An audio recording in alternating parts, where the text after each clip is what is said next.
কিছু ভিডিও হয় যেগুলোর জন্য আপনারা ওয়েট করে থাকেন, আর কিছু ভিডিও হয় যেগুলোর জন্য আমি নিজে ওয়েট করে থাকি। আজকের ভিডিওটা সেরকমই। আপনারা হয়তো কেউ নতুন ফটোগ্রাফি শিখছেন, কেউ নতুন ক্যামেরা কিনেছেন, কেউ নতুন ক্যামেরা কিনবেন ভাবছেন। এরকম অবস্থায় আপনাদের দরকার প্রপার গাইডেন্স, কিভাবে ক্যামেরা ইউজ করতে হয়, কি কি থিওরি প্রথমে জেনে নিতে হয়, তারপরে ইউজ করতে হয়। তো আজকের ভিডিওটা একটা ডিএসএলআর, একটা মিররলেস বা একটা প্রপার ক্যামেরা ইউজ করতে যা লাগে প্রায় সবটা আজকের একটা ভিডিও 10 থেকে 15 মিনিটের মধ্যে কভার করা হবে। তাই আপনাদেরকে রিকোয়েস্ট করব, চ্যানেলটাকে দয়া করে তাড়াতাড়ি সাবস্ক্রাইব করুন এবং ভিডিওটাতে একটা লাইক করে দিন এবং ভিডিওটা এক ফোঁটাও স্কিপ করবেন না। হ্যালো গাইস, আমি দীপ, আপনাদের স্বাগত জানাই ছবি আলোর এই নতুন ভিডিওটাতে। আজকের ভিডিওটাতে আমরা দেখব everything about DSLR in 10 minutes. তো চলুন দেখে নেওয়া যাক।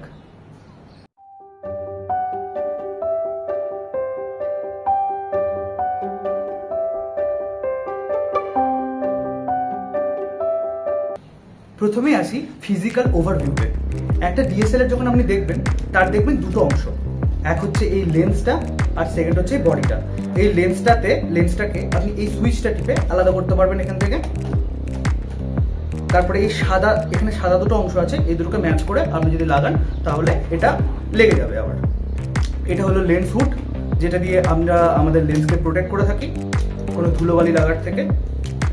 আর এটা হলো শাটার বাটন। এই বাটনটা যদি আপনি দেখতে পান, এই বাটনটা হলো শাটার বাটন, যেটাকে আপনি যদি হালকা করে প্রেস করে থাকেন তাহলে এটা ফোকাস নেয়। আপনি যেই সাবজেক্টের উপরে ফোকাস করতে চান সেই সাবজেক্টকে ফোকাস পয়েন্টে রেখে আপনি যদি এটাকে প্রেস করেন হালকা করে, তাহলে সেই সাবজেক্টের উপরে ফোকাস হয়ে যায় এবং তারপরে যখন আপনি জোরে প্রেস করবেন তখন ছবিটা উঠে যায়।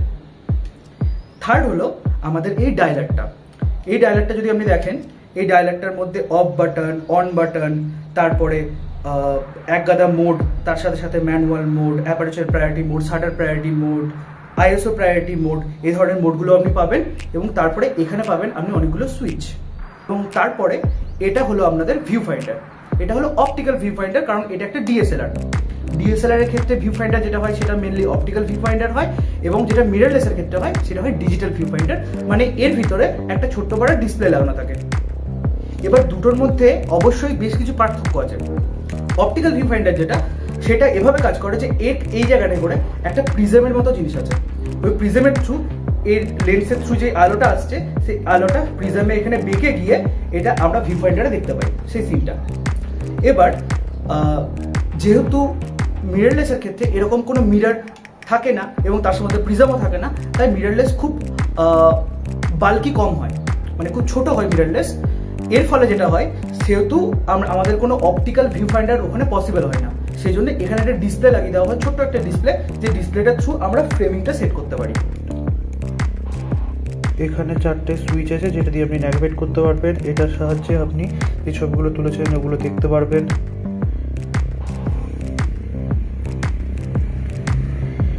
আর এখান থেকে চাইলে আপনি এই ইরেজ বাটনটা দিয়ে আপনি ছবি ডিলিটও করতে পারবেন। এটা দিয়ে ছবি আপনি ম্যাগনিফাই করতে পারবেন, এটা দিয়ে জুম আউট করতে পারবেন। আর এটা হলো লাইভ ভিউ মোড, এখান থেকে আপনি ডিরেক্ট ছবি তুলতে পারবেন। আপনি লাইভ ভিউ মানে স্ক্রিনের মধ্যে দেখতে পাবেন, আপনাকে তখন আর এটার সাহায্যে দেখতে হবে না।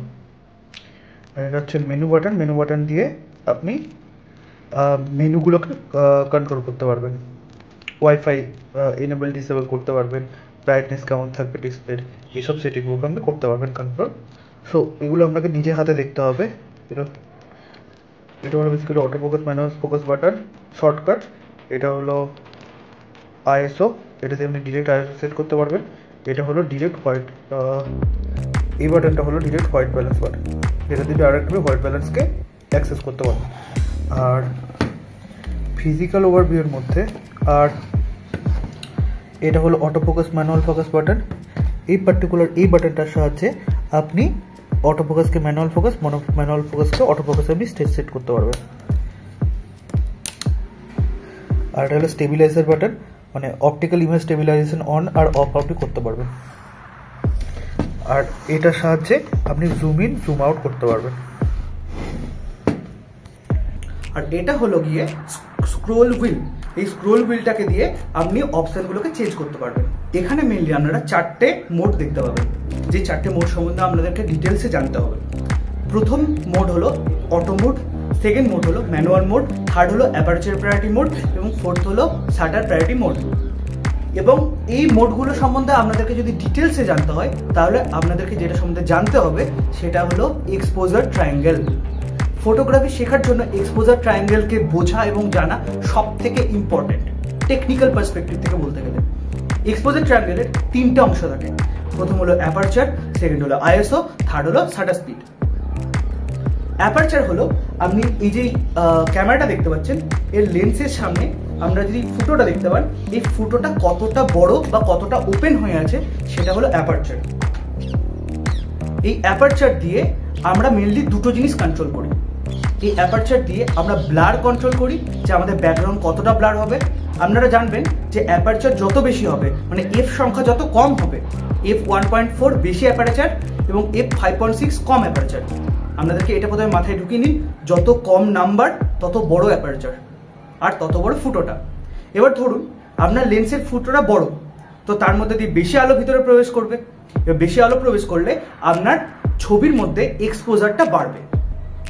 এবং সেকেন্ড অ্যাপারচার দিয়ে যেটা আমরা কন্ট্রোল করি, যেটা বললাম আগে, আমরা ব্যাকগ্রাউন্ড ব্লারকে কন্ট্রোল করতে পারি অ্যাপারচার দিয়ে। সেকেন্ড হলো আইএসও। আইএসও কি? আপনার ক্যামেরার সেন্সারের সেন্সিটিভিটি হলো আইএসও, মানে কত কম লাইটে কত বেশি এক্সপোজার সে দিতে পারবে সেই সেন্সারটা, সেটা হলো আইএসও। মানে আপনি সোজা কথায় বলতে গেলে আপনি আইএসও বাড়াবেন, আপনার ছবির মধ্যে লাইট বাড়বে। আপনি লো লাইট এনভায়রনমেন্টে যখন আলো খুব চারিদিকে কম, তখন আপনি আইএসও কম বাড়ানোর চেষ্টা করবেন যাতে আপনার এক্সপোজারটা পারফেক্ট আসে। তো এবার আপনাকে এভাবে এগুলোকে বাড়িয়ে কমিয়ে এক্সপেরিমেন্ট করে করে দেখতে হবে। এক্সপোজার ট্রায়াঙ্গেলের 3 নম্বর এবং সব থেকে ইম্পর্টেন্ট জিনিস হলো শাটার স্পিড। শাটার স্পিড কি হয়? আপনারা যদি লেন্সটা খুলে দেন তাহলে এখানে দেখতে পারবেন একটা মিরর আছে। এই মিররটার ঠিক নিচে একটা শাটার আছে এবং তার পিছনে আছে সেন্সার। এবার দেখুন আমি ছবি ক্লিক করতে যাচ্ছি। ছবি ক্লিক করার সময় আপনারা অবশ্যই দেখতে পেলেন যে একটা শাটার আপ ডাউন করছে কন্টিনিউয়াসলি। এই শাটারটা কত স্পিডে আপ ডাউন করে সেটাকে বলা হয় শাটার স্পিড। ধরুন 1/4000 সেকেন্ডে শাটার স্পিড আপনি রেখেছেন। এটার মানে কি? যে 1 সেকেন্ডের 4000 ভাগের 1 ভাগ সময় ছবিটা উঠছে। মানে কি? আপনি একটা মুভমেন্টকে খুব জলদি ফ্রিজ করতে পারবেন।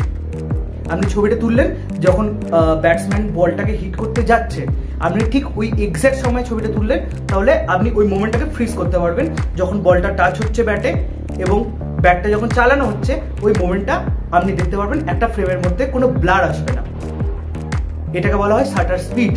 এই শাটার স্পিড যদি আপনি বাড়ান তাহলে আপনার যেমন মোমেন্টটা ফ্রিজ হবে, তেমনি শাটারটি কিছু কম সময়ের জন্য খোলা ছিল বলে আপনার আলো কম প্রবেশ করবে সেন্সারের ভিতরে, তাই আপনার আলোটা কমে যাবে, মানে আপনার এক্সপোজার ছবির ক্ষেত্রে কমে যাবে।